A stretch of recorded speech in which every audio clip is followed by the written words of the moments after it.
कानून इन्होंने बनाया है, जो वकीलों के जो अधिकार इन्होंने कर्टेल करे हैं, उसके विरोध में हम सब लोग प्रदर्शन कर रहे हैं। और सिर्फ दिल्ली के नहीं, पूरी इंडिया के लोग बाहर हैं। पूरी इंडिया के जो वकील हैं वो रोडों पे हैं।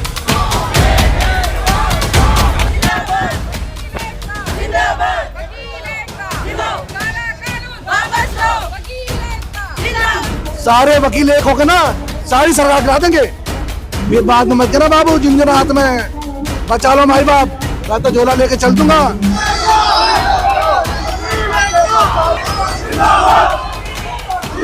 उत्तर प्रदेश के अंदर आप देखिए, हर दूसरे दिन किसी न किसी वकील के ऊपर चाटे मारे जा रहे हैं, लात मारी जा रही है उसको। सरकार भूल चुकी है इस चीज को। ये सरकार बना सकते हैं तो बाबू सरकार गिरा भी सकते हैं। गलत दिशा में जा रहे हो, दिशा बदल लो, वरना रॉन्ग नंबर ना राइट नंबर पर लग जाएगा। दोस्तों, कड़काडूमा बार एसोसिएशन के, शादरा बार एसोसिएशन के बाहर बिल्कुल ऑफिस के गेट पे बैठा हुआ हूँ और कई सारे वकील जो हैं यहाँ पर धरना प्रदर्शन के लिए आए हुए हैं।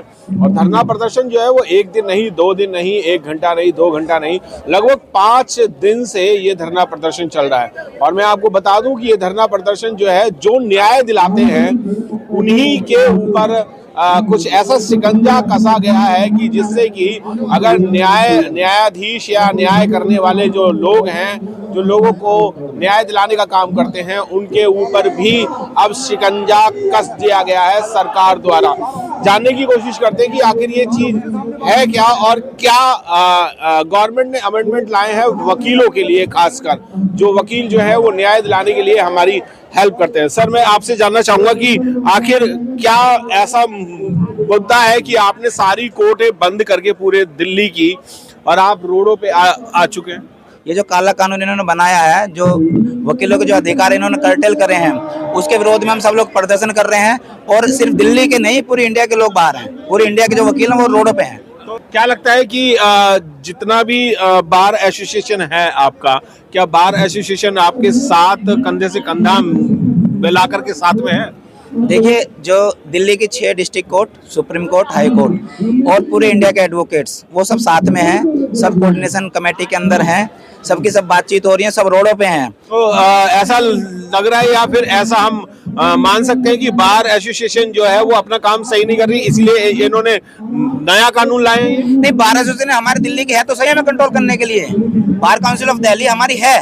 पहले तो हमारी बार जो शादरा बार है हमारी, ये है, सब जितनी भी डिस्ट्रिक्ट कोर्ट है उनकी सबकी बार होती हैं, वो कंट्रोल करती हैं एडवोकेट्स को। फिर उसके बाद जो बीसीडी है वो कंट्रोल कर रही है, फिर उसके बाद बीसीआई कर रही है। लेकिन एक नया कानून हमें हमारे ऊपर थोप दिया कि जिससे हम एजिटेट ना कर सकें, जो हमारा जो कॉन्स्टिट्यूशनल राइट है उसको कर्टेल कर दिया इन्होंने। कि अगर कल को वकीलों को कोई प्रॉब्लम होती है, कोई परेशानी होती है और वकील एजिटेट करता है, तो ये इलीगल होगा, आगे सरकार के अगेंस्ट होगा। तो ये सारे जितने भी अधिकार हमारे उन्होंने कर्टेल कर रहे हैं, तो इसी का हम विरोध प्रदर्शन कर रहे हैं। ये अधिकार क्लाइंट को पहले नहीं थे क्या? ये पहले भी क्लाइंट को पहले ये अधिकार जो अभी इन्होंने लिया है कि जो अगर वकील अगर केस लड़ते हैं और हार जाते हैं तो उसको नोटिस करके ये उस पर कार्रवाई कर सकते हैं। ये वकील को, क्लाइंट्स को पहले नहीं थे। ये अभी इस जो अमेंड कराए इन्होंने, इसमें लेके आए हैं। ये दोनों जो अमेंड किए इन्होंने कि वकील उसमें किसी भी मतलब अगर वकीलों के साथ कोई अत्याचार होता तो उसके लिए एजिटेट नहीं कर सकता, और वकील को नोटिस करके क्लाइंट फिर उसके ऊपर केस कर सकता है और उसके ऊपर फाइन लगवा सकता है। कुछ वकील हैं जो अपनी मनमानी फीस चार्ज करते हैं और हार जाते हैं तो बदतमीजी पे भी आ जाते हैं, तो क्या उसमें ये फायदेमंद नहीं रहेगा आपके ऐसे वकीलों के लिए जो इस तरीके की हरकतों में होते हैं? जो इस तरह की हरकत कर रहा है, पहली बात तो वकील ही नहीं। और जब क्लाइंट से एक बार फीस तय हो जाती है तो क्लाइंट क्या करता है, बीच बीच में वकील बदल देता है। जब वकील अपनी पूरी फीस मांगता तो उस पर उनकी कहासुनी हो जाती होगी। हालांकि वकील कभी नहीं चाहता कि मेरा क्लाइंट खराब हो, वो चाहता कि अगर फीस लिए तो एज पर उसका काम करूं मैं पूरा पर। हमारे क्लाइंट ही इतने नालायक होते हैं कि वो 4 वकीलों में भाग जाते हैं। कुछ पैसा मुझे देंगे, कुछ उसे देंगे, फीस मुझसे तय कर लेंगे, सारा काम मुझसे तय करा लेंगे, फाइल मुझसे बनवा लेंगे। जब पैसे का नंबर आएगा तो मुझे 1000-2000 पकड़ाएंगे, जो पैसे फीस मान लेंगे हमारी। इसी से उनकी कहासुनी होती है। वैसा कोई वकील किसी का पैसा नहीं मारता। पैसा हमारा काम ही क्या है, हम पैसे फीस से लेके काम करते, किसी का हक नहीं मारते। इंसाफ दिलाने के लिए जैसे सरकार कर रही है हमारे साथ, सरकार भूल चुकी है इस चीज को कि सरकार बना सकते हैं तो बाबू सरकार गिरा भी सकते हैं। एक जज को भी वकील करने पड़ते हैं। सरकार जब खुद गिरोगी ना तो वकील ही करने पड़ेंगे। और वकील कौन होंगे? काले बाबू, काले कोट वाले, गलत दिशा में जा रहे हो, दिशा बदल लो, वरना रॉन्ग नंबर ना राइट नंबर पर लग जाएगा। सारे वकील एक होकर ना सारी सरकार गिरा देंगे। ये बात मत करना बाबू, जिन हाथ में बचा लो माई बाप, मैं तो झोला लेके चल दूंगा। वकीलों पता झोले भी नहीं होते, एक कलम से मार लेते हैं। तो मैं ये कहना चाहूंगा सब साथियों से, अपने वकीलों से यूनिटी बनाए रखे, किसी से बदतमीजी ना करे, अपनी पावर का इस्तेमाल कोर्ट तक सीमित रखे, सरकार को दिखाए कि हमारी पावर क्या है। पावर हमारी पावर ही होती है, एक उंगली से नहीं, पूरी मुट्ठी बंद होती है जब हमारी पावर होती है। सर मैं आपसे जानना चाहूंगा कि जैसे हर डिपार्टमेंट पे एक पूरी एक नजर रखने वाले लोग होते हैं, तो क्या अगर वकीलों पे नजर रखने के लिए कोई कानून बन रहा है तो उसमें आप लोगों को क्या प्रॉब्लम हो रही है? सर सबसे पहली बात तो ये कानून जो बन रहा है ना, ये ड्रैकोनियन नेचर का कानून है और ये सिर्फ इसलिए बनाया जा रहा है ताकि आप इस देश के अंदर अपराध तो कंट्रोल कर नहीं पा रहे हैं तो आप वकीलों को कंट्रोल कर लें। इसके अंदर किसी प्रकार का ऐसा कुछ नहीं है। क्लाइंट जब सेटिस्फाई होगा तभी हमारे पास होता है, तभी हमारे को फीस देता है। अदरवाइज तो बहुत सारे 1,75,000 से ज्यादा एडवोकेट्स दिल्ली के अंदर एनरोल्ड है, पूरे भारत के अंदर लाखों में है संख्या एडवोकेट्स की। तो इस तरह का जो भी इन लोगों का जो मोदी सरकार की खासियत है, हर किसी को कंट्रोल करके रखना चाहती है। एक किसानों को कंट्रोल करके रखना चाहती है, इन्होंने वो बिल वापस लिया। अब ये वकीलों को कंट्रोल करके रखना चाहती है। इसके लिए जो है इस देश का हर एक आदमी केवल एक एटीएम है, वो टैक्स पेयर है। रात दिन उसको चूस करके इन लोगों ने ऐसा कर दिया है कि वो अब आज की डेट में अपनी मजबूती नहीं कर सकता है। गरीब जो है और गरीब होता जा रहा है, और जो इनके 4, 5, 10, 20 दोस्त हैं वो रात दिन अमीर होते जा रहे हैं। अब आप इस बात को ये समझिए कि एडवोकेट्स प्रोटेक्शन एक्ट के अंदर जिसके हम मांग कर रहे थे उसको तो नहीं लाए हैं, एडवोकेट्स अमेंडमेंट एक्ट ले आए हैं, जिसके अंदर अमेंडमेंट भी कैसी करी है कि वकील जो है स्ट्राइक नहीं कर सकते। अगर मान लीजिए हमारे किसी वकील साथी के साथ किसी प्रकार की बर्बरता होगी थाने के अंदर, जो कि उत्तर प्रदेश के अंदर आप देखिए हर दूसरे दिन किसी न किसी वकील के ऊपर चाटे मारे जा रहे हैं, लात मारी जा रही है उसको, आप देखिए तो वो क्या करेंगे। वहां पर तो बाबा जी बैठे हैं, बाबा जी तो किसी को सुनते नहीं है, उनको तो उनकी खासियत है बेटियों को रात को जला देते हैं। उनकी पुलिस जो है हाथरस गैंगरेप मर्डर केस में क्या हुआ, और अभी ये स्नेहा कुशवाहा वाले केस में क्या हुआ, इनकी तो खास इनकी पुलिस जो है उठा करके अपनी मर्जी से, इनके बाप का राज चल रहा है ना सब जगह, और लोग हमारे मतलब सही बताऊं तो ठीक प्रकार से देख ही नहीं पा रहे हैं चीजों को कि हमारा देश जो है किस डायरेक्शन में जा रहा है।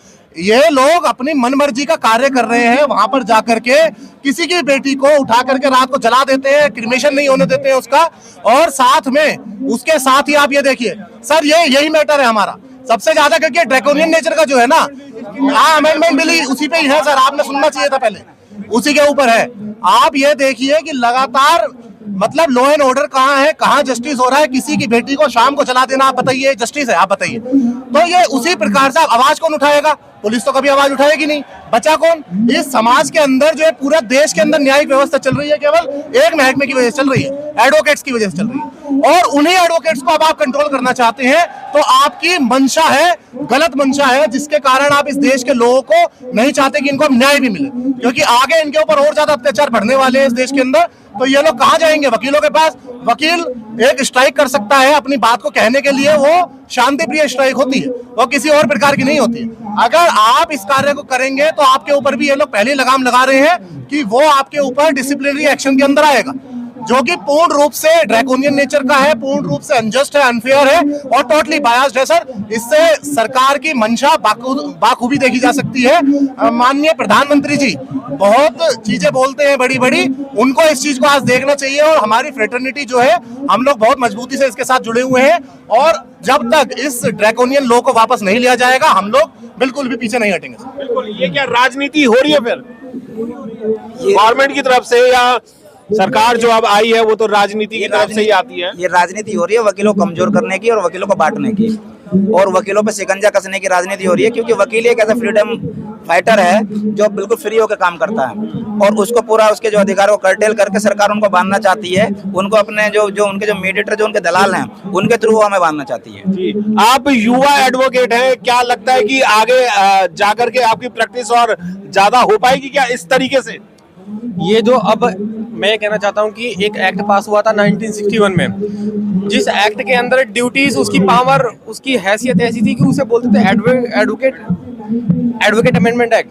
अब 2025 में उसी का अमेंडमेंट लाया गया है, जिसकी शक्ति, पावर, ड्यूटी, रिस्पॉन्सिबिलिटी ऐसी है कि हम इसे एडवोकेट एक्ट नहीं बोल सकते, इसको काला कानून बोलते हैं। तो इसके हिसाब से अब जो यूथ, जो नए लोग आ रहे हैं, जो नए युवा आ रहे हैं, जो नए वकील हैं हमारे, उनकी पावर्स को सब दबा दिया जाएगा, बिल्कुल खत्म कर दिया जाएगा। ना तो वो अपनी ड्यूटी फ्री तरीके से कर सकते हैं, ना तो इंसाफ दिला सकते हैं, ना तो वो सत्ता के सामने अपनी बातों को रख सकते हैं, ना प्रोटेस्ट कर सकते किसी भी कानून के खिलाफ। यानी कि आपकी तो फिर जो प्रैक्टिस हो रही है अब, या आप आगे प्रैक्टिस में है, तो फिर वो तो आपके पे बैन लगा देंगे किसी ना किसी तरीके से। जो आज की अब 2025 में जो नई वकालत आ रही है, उस वकालत में अब जो है युवा की कोई वकालत रह नहीं गई है। अब ये जो काला कोर्ट है, जब शुरू में निकला था, ये कोर्ट पैसों को कभी था ही नहीं। ये पैसों ताकत को रिप्रेजेंट करता था, जस्टिस दिलाने को रिप्रेजेंट करता था। अब जो है ये प्रोफेशन में जो लाया गया है, जो नया कानून लाया गया है, उसका हिसाब से अब पूरी तरीके से युवा खत्म हो जाएगा। और जो बच्चे अब कानून की तरफ, जो बच्चे वकालत की तरफ बढ़ रहे हैं, उनका भी मनोबल डाउन हो रहा है, वो भी वकालत को छोड़ के दूसरी तरफ जाना चाहते हैं, क्योंकि इसमें अब रह कुछ नहीं गया है। हमारे पास ताकत के अलावा और कुछ नहीं था, सत्ता के सामने अपने तौर तरीके दिखाने के, किस तरह की इसको जस्टिस मिल पाए, उसके अलावा कुछ नहीं था। अब सरकार ने, अब जो नई सरकार आई है, उन्होंने भी हमसे ये चीजें छीन लिया है।